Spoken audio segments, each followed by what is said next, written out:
Hello student, स्वागत है आपका स्टडी फॉर गोल्डन फ्यूचर में। तो आज हम बात करने वाले हैं कृषि के परंपरागत औजारों के बारे में। कल हमने बुवाई तक पढ़ लिया था। तो ठीक है दोस्तों, देखते हैं आइए कृषि के परंपरागत औजार क्या क्या है। तो परंपरागत रूप से बीजों की बुवाई में इस्तेमाल किए जाने वाले औजार कीप के आकार का होता है। चित्र 1.2 में बीजों को कीप के अंदर डालने का यह 2 या 3 नुकीले सिरे वाले पाइपों से गुजरते हैं। ये सिरे मिट्टी को भेदकर बीज को स्थापित कर देते हैं। तो देखिए दोस्तों, जैसा कि चित्र 1.2 में दिखाया गया है, इसमें 2 किसान एक कीप में बीज डाल रहे हैं और वे बीज कीप के द्वारा धरती में जा रहे हैं। तो आइए आगे देखते हैं। कृषि का अगला परंपरागत औजार है सील ड्रिल, जैसा कि चित्र में दिखाया गया है।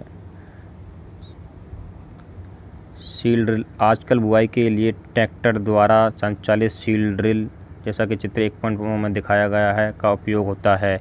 इसके द्वारा बीजों में समान दूरी व गहराई बनी रहती है।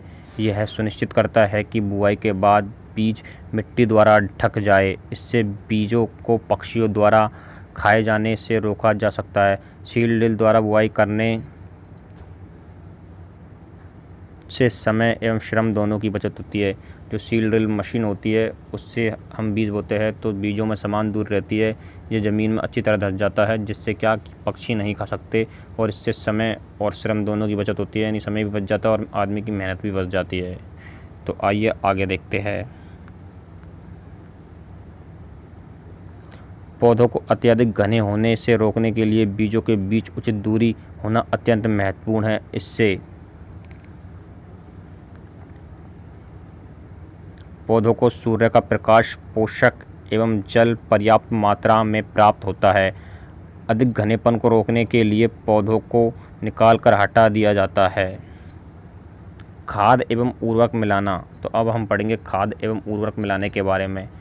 वे पदार्थ जिन्हें मिट्टी में पोषक स्तर बनाए रखने के लिए मिलाया जाता है उन्हें खाद एवं उर्वरक कहते हैं। यानी ऐसे पदार्थ जिनमें मिट्टी का पोषक स्तर बनाए रखने के लिए मिलाए जाते हैं खाद एवं उर्वरक कहलाते हैं।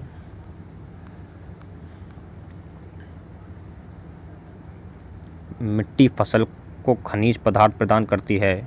यह पोषक पौधों की वृद्धि के लिए आवश्यक है। यानी मिट्टी है जो फसल को खनिज पदार्थ प्रदान करती है, यह पौधों को बड़े होने के लिए ज़रूरी है।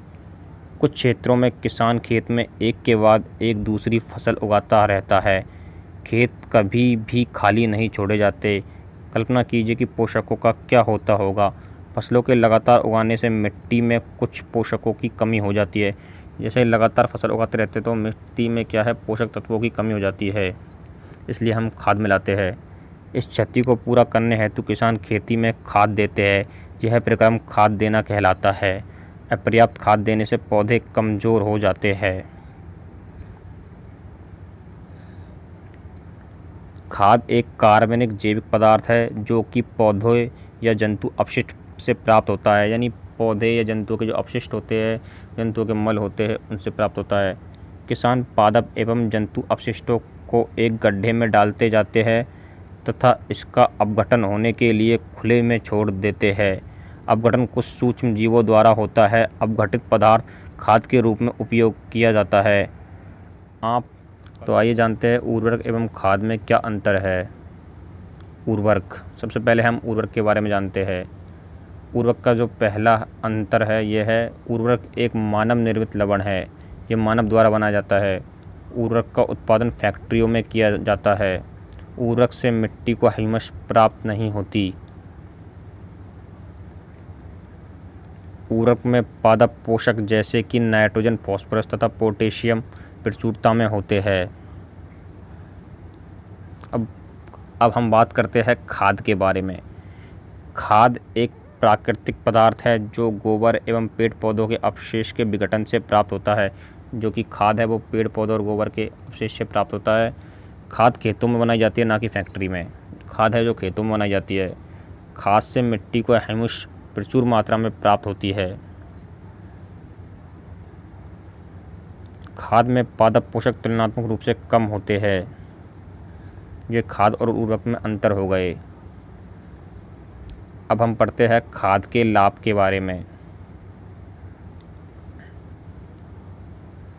जैविक खाद उर्वरक की अपेक्षा अधिक अच्छी मानी जाती है। इसका मुख्य कारण है इससे मिट्टी की जल धारण क्षमता में वृद्धि होती है।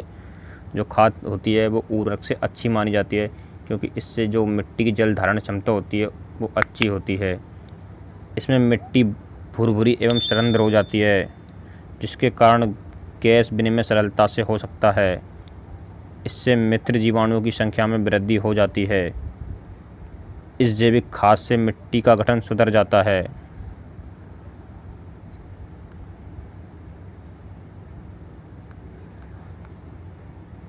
अब हम बात करेंगे सिंचाई के बारे में। इन सिंचाई क्या होती है? जीवित रहने के लिए प्रत्येक जीव को जल की आवश्यकता होती है। पौधे के वृद्धि एवं परिवर्धन के लिए जल का विशेष महत्व है। पौधों की जड़ों द्वारा जल का अवशोषण होता है, जिसके साथ खनिजों और उर्वरकों का भी अवशोषण होता है। पौधों में लगभग 90% तक जल होता है। यह जल आवश्यक है क्योंकि बीजों का अंकुरण शुष्क स्थिति में नहीं हो सकता।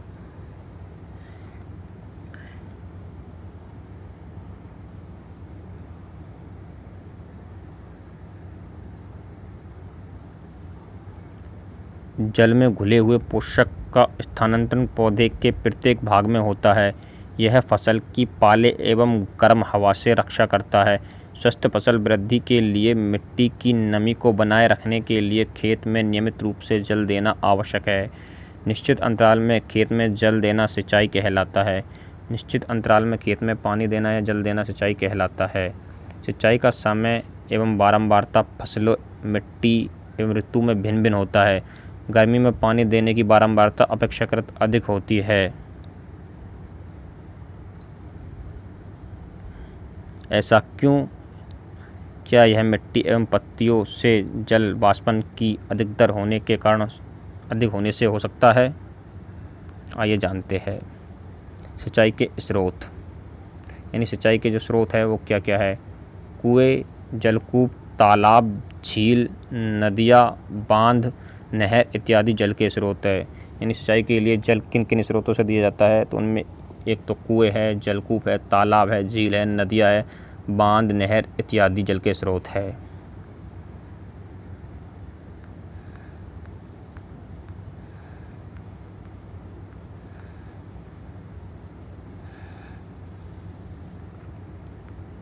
सिंचाई के पारंपरिक तरीके, यानी सिंचाई करने के तरीके क्या है? तो आइए देखते हैं। कुओं, झीलों एवं नहरों में उपलब्ध जल को निकाल कर खेतों तक पहुंचाने के तरीके भिन्न भिन्न क्षेत्रों में भिन्न भिन्न होते हैं। यानी जो कुओं, झीलों एवं नहरों में उपलब्ध जल को निकाल कर खेतों तक पहुंचाने के भिन्न भिन्न तरीके होते हैं, अपने क्षेत्रों के अनुसार भिन्न भिन्न होते हैं। मवेशी अथवा मजदूर इन विधियों में इस्तेमाल किए जाते हैं, अतः यह सस्ते है परंतु कम दक्ष है। यानी ये सस्ते पड़ते हैं लेकिन कम दक्ष होते हैं।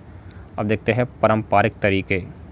निम्न है: मोट यानी घिरनी, चैन पंप, ढेकली, रहट, उत्तोलक तंत्र, जैसा कि चित्रों में दिखाए गए हैं। तो आइए चित्रों में देखते हैं। ये रही मोट, इस प्रकार की होती है, और जबकि जो चैन पंप है वो इस प्रकार का होता है जैसा कि चित्र में दिखाया गया है, और ढेकली इस प्रकार की होती है जैसे कि चित्र में दिखाई गई है 1.4 में। और ये बैल द्वारा पानी खींचने का दृश्य आप देख सकते हैं, ये रहट है।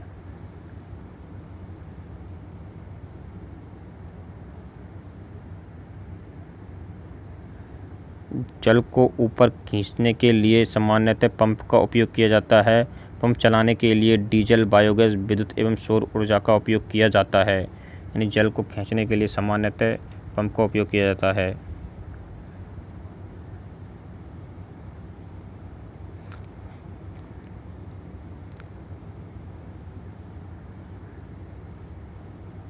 अब हम पढ़ेंगे सिंचाई की आधुनिक विधियाँ।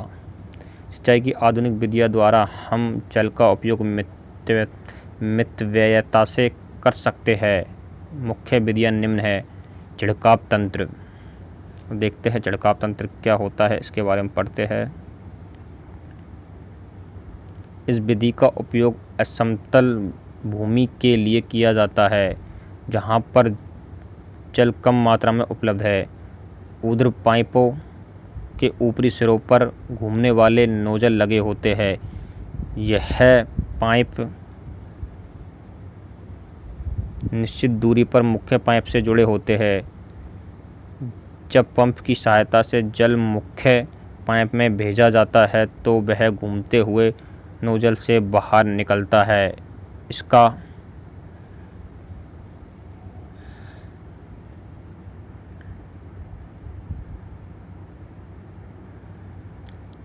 छिड़काव पौधों में इस प्रकार होता है कि जैसे वर्षा हो रही हो। छिड़काव लोन काफ़ी खेती एवं कई अन्य फसलों के लिए अत्यंत उपयोगी है, जैसा कि चित्र 1.5 में दिखाया गया है। देखिए चित्र 1.5 में छिड़काव तंत्र का चित्र दिखाया गया है, जैसा कि आप देख सकते हैं। आइए आगे देखते हैं। तो हमारा अगला जो उपकरण है वह है ड्रिप तंत्र।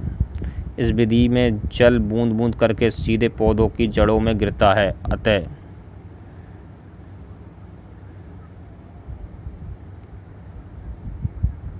इसे ड्रिप तंत्र कहते हैं। फलदार पौधों, बगीचों एवं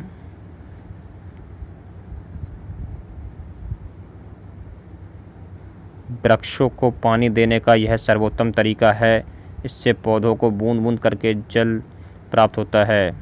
जैसा कि चित्र 1.5b में इस विधि में जल बिल्कुल व्यर्थ नहीं होता, अतः यह जल की कमी वाले क्षेत्रों के लिए एक वरदान है।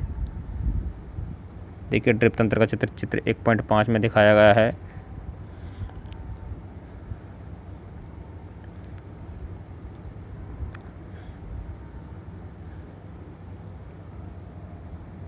हमारा अगला टॉपिक है खरपतवार से सुरक्षा।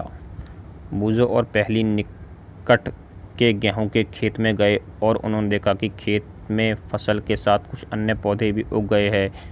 क्या ये अन्य पौधे विशेष उद्देश्य के लिए उगाए गए हैं?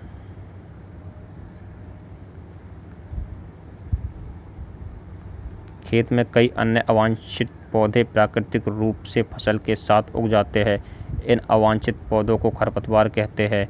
खरपतवार हटाने को निराई कहते हैं। यानी खेत में फसल के साथ कुछ ऐसे अवांछनीय पौधे उग जाते हैं जो फसल के लिए नुकसानदायक हो सकते हैं, उन्हें खरपतवार कहते हैं और इनको हटाना निराई कहलाता है। निराई आवश्यक है क्योंकि खरपतवार जल, पोषक जगह और प्रकाश की स्पर्धा कर फसल की वृद्धि पर प्रभाव डालते हैं। कुछ खरपतवार कटाई में भी बाधा डालते हैं तथा मनुष्य एवं पशुओं के लिए विषैले हो सकते हैं। खरपतवार को हटाने एवं उनकी वृद्धि को नियंत्रित करने के लिए किसान विभिन्न तरीके अपनाता है। फसल उगाने से पहले खेत जोतने से खरपतवार उखड़ने एवं हटाने की सहायता मिलती है। इससे खरपतवार पौधे सूख कर मर जाते हैं और मिट्टी में मिल जाते हैं। खरपतवार हटाने का सर्वोत्तम समय उनमें पुष्पण एवं बीज बनने से पहले का होता है। खरपतवार पौधों को हाथ से जड़ सहित उखाड़कर अथवा भूमि के निकट से काटकर समय समय पर हटा दिया जाता है। यह कार्य खुरपी या हैरो की सहायता से किया जाता है। रासायनों के उपयोग से भी खरपतवार नियंत्रण किया जाता है, जिन्हें खरपतवार नाशी कहते हैं। यानी जो रासायन खरपतवार को कम कर देते हैं उन्हें खरपतवार नाशी कहते हैं। जैसे कि 2,4-D खेतों में इसका छिड़काव किया जाता है, जिससे खरपतवार पौधे मर जाते हैं परंतु फसल को कोई हानि नहीं होती। खरपतवार नाशी को जल में आवश्यकता अनुसार मिलाकर स्प्रेयर की सहायता से खेत में छिड़काव करते हैं।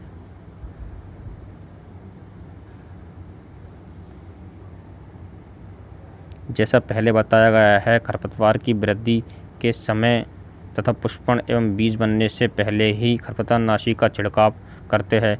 खरपतवार नाशी के छिड़काव से किसान के स्वास्थ्य पर प्रभाव पड़ सकता है, अतः इन्हें रासायनों का प्रयोग सावधानी पूर्वक करना चाहिए। छिड़काव करते समय उन्हें अपना मुंह एवं नाक कपड़े से ढक लेनी चाहिए। यानी जो खरपतवार नाशी होते हैं उससे किसान की स्वास्थ्य पर फर्क पड़ सकता है। तो हमारा अगला टॉपिक क्या है? कटाई, जिसके बारे में हम कल पढ़ेंगे। अगर आपको हमारी वीडियो अच्छी लगी हो तो चैनल को सब्सक्राइब करें, वीडियो को लाइक करें, शेयर करें। धन्यवाद।